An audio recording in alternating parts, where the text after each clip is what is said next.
countries, sport is like the national pastime. That's But in the true. Philippines, some might say that pageantry is the pastime. That's true. You know what? In the Philippines, we have pageants all over the places. Yes, we have pageants in the barangay, in school, national, local. That's why we really love Miss Universe. It's like it's giving pride and putting the Philippines back on the pedestal. That's why there's an added pressure as a candidate coming from a pageant-loving country. But it's a good pressure. I always look up to our former Miss Universe Philippines. They really did well in the competition. And now this is my time to show who I am, to offer what Rabiya can show to the rest of the universe. So I'm very happy, and at the same time, I'm excited to make all my kababayans proud, and hopefully I do. Why do you think it is that the Philippines love pageants? They have appreciation for beauty. We do love pageant because we used to think that we wanted to be included in the world, I have to be honest, in the Philippines, my skin color used to be not the standard of beauty. I was obsessed whitening my skin because these are the kinds of beauty queen we see on the mainstream. But things were different now. That's why I'm very proud to be a morena. In the Philippines, we call it morena. It's brown skin girl. And to be able to represent, my color, my identity as a true Filipina. Tell me about your journey to being crowned Miss Philippines. In a world that, in a country I should say, that loves pageants. That must have been a very intense process. Tell me about, your journey to being Miss Philippines. Well, my journey was crazy. You know what? I started to be a dark horse. Nobody noticed me. Nobody knows I was in the competition up until the preliminary and the coronation night. And when I won, I received different comments. Of course, there were people who didn't expect me to do well, who think that I cheated. That's why I need to redeem myself in Miss Universe. I really need to do well in this competition. And the thing is, I love pressure. I love criticism. I get better every day with that. You tell me I cannot do that, I turn to you and I'm going to say that, no, I can do it for myself.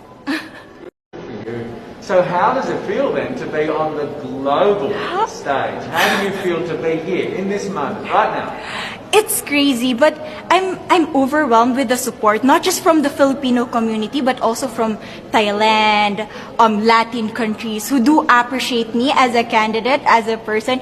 It motivates me that I am beautiful. I can offer so much in this world. And when somebody believes in you, it gives you that extra energy to really do well and perform well. Do you have a sense with the girls, all of the girls competing, you're competing, but is there a sense of camaraderie with all of the girls? Is there a real spirit to, sort of motivate each other to do better? You know what? I have a different idea about Miss Universe. I thought it's going to be very competitive in a healthy way. Well, of course. But now I can see every girl helping each other. From fixing those hairs, from trying to zip up those outfits. It speaks of the closeness and the kind of camaraderie that we want to have.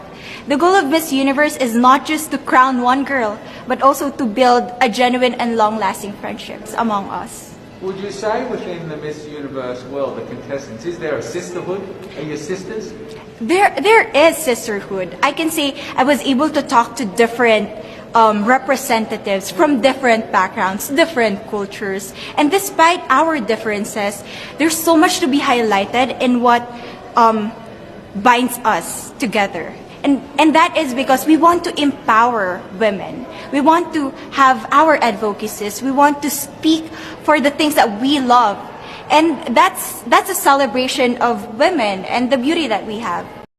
So coming out of this week, obviously you would love to be crowned Miss Universe. Of course. And that would be wonderful, of course, for any of you. But what else will you take out of this week? What do you think you'll feel at the end of this week, regardless of the result? How will you be a different person? It's the growth and the development that I was able to have during preparing for this training. I will be honest, there was a moment that I lost my identity because I was put under pressure. I was in that position in which I feel like I'm not good enough. I'm not a good representative of my country, but I was able to bounce back stronger. And if I was able to do that for Miss Universe, I will be able to do that in life. That is my greatest takeaway from Miss Universe. Okay, so Philippines have huge amount of fans. Yes. I want you to give us a little bit of a message to the fans here and at home. But send a message. What would you say to all the fans in the Philippines? To all my fans from the Philippines and from all over the world, maraming salamat po. Thank you so much for loving me and for believing in me. It means a lot to somebody who is so naive in this industry, who has no idea how to become a beauty queen on the first day of my journey. But because of your love and support, I was able to be the woman that I am today. And regardless of the result, I may or I may not win the crown, but one thing is for sure, I'm gonna make you all proud.